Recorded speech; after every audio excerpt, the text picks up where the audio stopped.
Man, I just want to like say that connecting with other producers is the biggest thing you could do.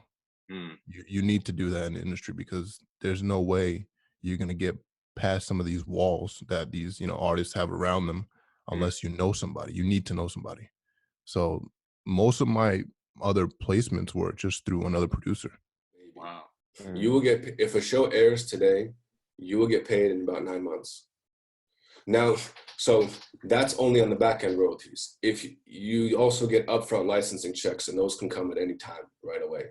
So it depends again on the client. And also another thing, like, don't think that MTV is gonna pay you more money than some random ass fucking German show, Yeah. right? So understand that, because it's just like leasing to artists, right? Like whether someone has a $50 budget or a $5,000 budget, you should be able to do business, and we're selling air at the end of the day. Like, I don't give a fuck. Like, here, you want to use my beat? Cool. Like, if some skateboard company hit me up and said, "What's up, dude? We got an independent skate company. We need 40 minutes of, hip hop for our YouTube video thing. Like, our budget's $300." I'll be like, "Cool, send it over. Here's a Right. zip file." Yeah. You're selling air. You're selling a piece of paper for them to use it.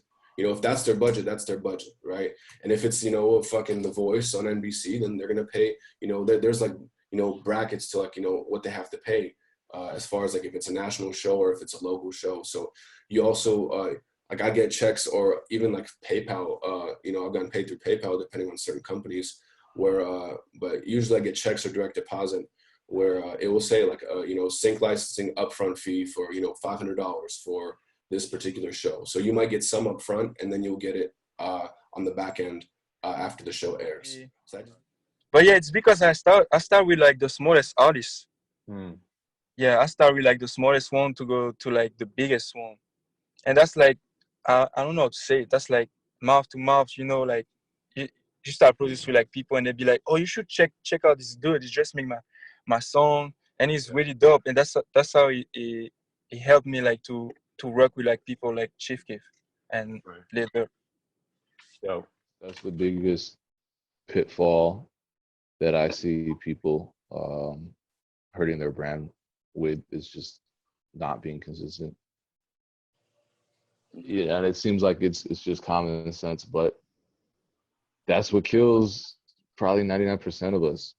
We get the Twitter, we get the YouTube, we get the Facebook, whatever, and maybe we do one or two live streams, and then within a week we think, well, that didn't go as good as I thought it would. Yeah. Of course it's not, because it's the first week, it's the first month, it's the first half year. You know what I mean? So if it's not consistent, no one's gonna pay attention. It's like a friendship or a relationship. If you're not consistent, no one's gonna believe you.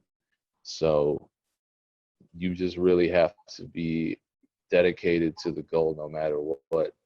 And if that goal is to build your brand up, and you fall off after a month or two, people are going to fall off. Your fans are going to fall off just the same. Here's a big tip for all you writers, artists, producers. If you're not signed to a publishing deal, or if you're not signed to a publisher, make sure that you are also registered as your own publisher on ASCAP. If you're only signed up as a writer, you are only collecting half of your money right now. So make sure that you're registered both as a writer and as your own publisher, so you can get those checks every single month.